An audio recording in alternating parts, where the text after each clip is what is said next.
El Parque Nacional de Cabañeros. Un desastre social y medioambiental a las puertas.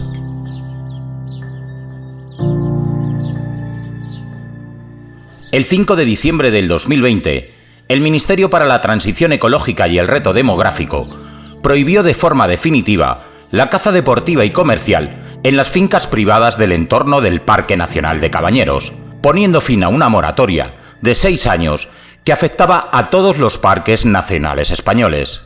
Antes de esta moratoria, en Cabañeros se abatían 3.500 ciervos y 1.100 jabalíes al año en las 40.800 hectáreas de las fincas privadas del parque.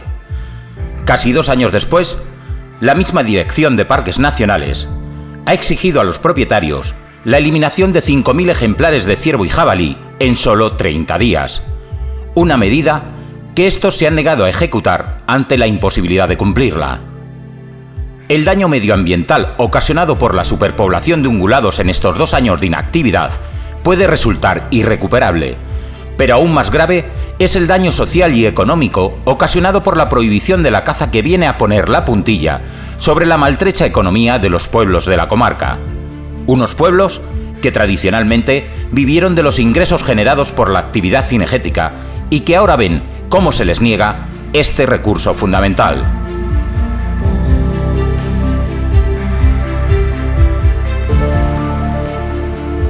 En un momento dado se decidió convertir esta zona, porque estaba muy despoblada, en un campo de tiro. Y se llegó a un acuerdo con la familia propietaria de la finca y se compró una gran parte de esa finca. Fue un poco controvertido el polígono de tiro y se decidió convertir ese posible polígono de tiro en un parque natural, en un inicio. Cuando se creó el parque natural se incluyeron no solamente la parte que se había vendido al Ministerio de Defensa, sino la parte privada de Cabañeros y unas cuantas fincas colindantes que tenían una serie de recursos naturales que en ese momento se decidió que había que conservar de una manera más extrema. Ese parque natural terminó convirtiéndose en parque nacional en los años 90 y ahí empezó todo.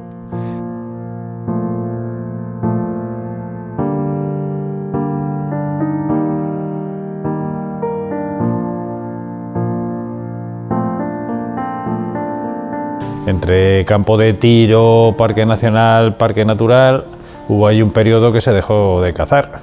Los animales empezaron a reproducirse porque no tenían depredadores naturales, no se permitía la caza en aquella época tampoco, vino una sequía bastante grande y nos encontramos que hubo necesariamente que hacer unas matanzas de animales en aquella época que no era de razón, por no llevar un control regulado de las poblaciones de ungulados. Los animales, cuando en la finca no tienen que comer, se salen. Y al salirse, ¿qué pasa? Que se salen a los sitios donde está sembrado.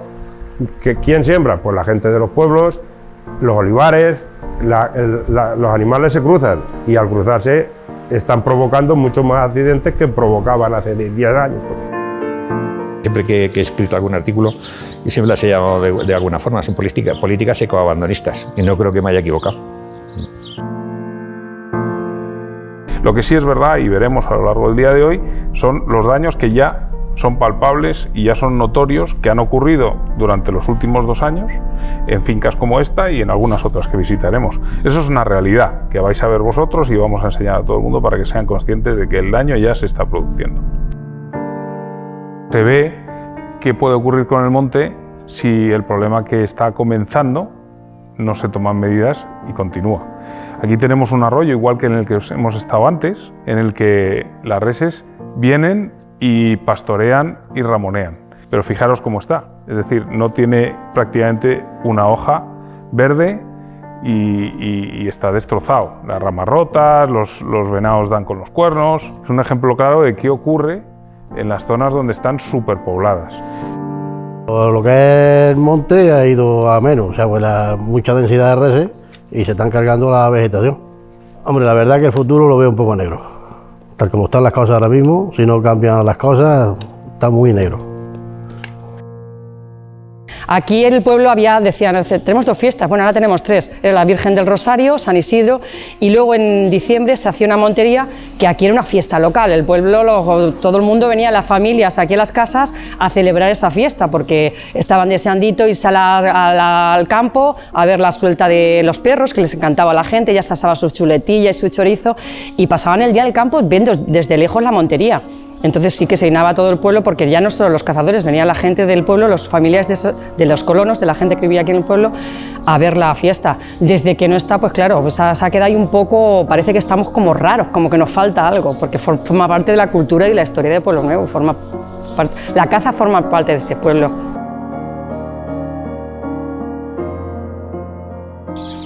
Era tradición, siempre lo hacíamos en diciembre, aprovechamos el puente de la Constitución y era tradición que venían familias enteras, porque aparte de la gente que cazaba, había mucha gente que iba a celebrar en el campo ese día y comían en el campo. Que sí que es cierto que a raíz de cesar la actividad de la caza en el Parque Nacional, pues evidentemente muchos puestos de trabajo se han perdido. Hay gente que vivía en la zona y ha tenido que cambiar de sitio de trabajo por culpa de esto.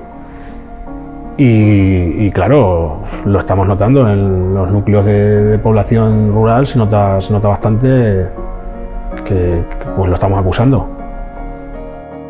Los pueblos tienen ya menos afluencia de gente, en restaurantes también se nota, en los alojamientos igual, pero bueno, para la siguiente temporada pues lo veremos todavía más.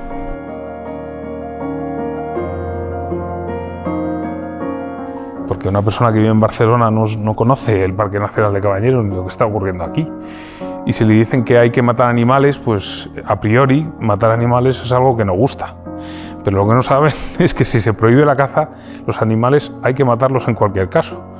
Y que en vez de matarlos en una actividad tradicional que genera actividad económica, pues se va a hacer de una manera un poco más cruel, por supuesto más oscura y más, tapada a la opinión pública, que es como se ha venido haciendo en la parte pública del Parque Nacional, es decir, con las capturas y sacrificio de animales, que al final no deja de ser lo mismo, eliminar el sobrante, el exceso de población de un espacio que es limitado.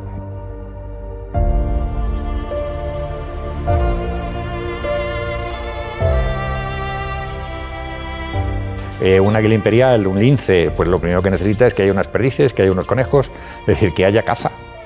Que haya caza. ¿Y dónde hay caza? Pues en un terreno privado, donde se ha cuidado y donde se lleva años y años y años haciendo una gestión, donde hay una cantidad de animales muy importante, precisamente para destinar a caza. Pero claro, si ustedes en un espacio protegido lo primero que hacen es cargarse la caza, cargarse la gestión, cargarse todo, al final esos animales menores no van a existir. No van a existir, tontería.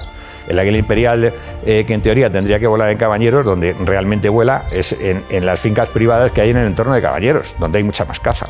Eso es así y ha sido siempre la vida así, y debido a la mala gestión que se lleva en estos espacios naturales, pues seguirá siendo así.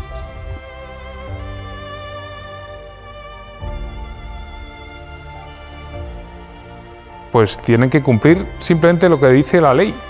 Y la ley dice 2 cosas.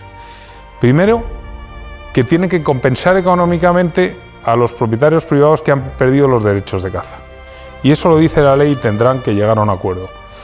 Y la segunda parte es, según dice el informe que ellos mismos han contratado, los propietarios privados tendrán que seguir ayudando a gestionar estos espacios, porque son suyos. Y si no, la administración tendrá que comprarlos o expropiarlos.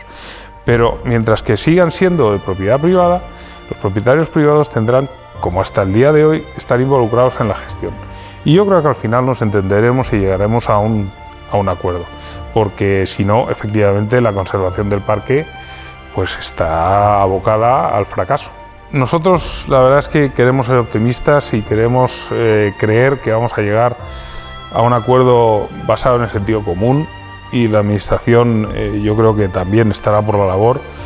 Y esto que ahora mismo nos parece una cosa tan absurda, pues llega a imponerse la razón para poder seguir conservando este espacio como está.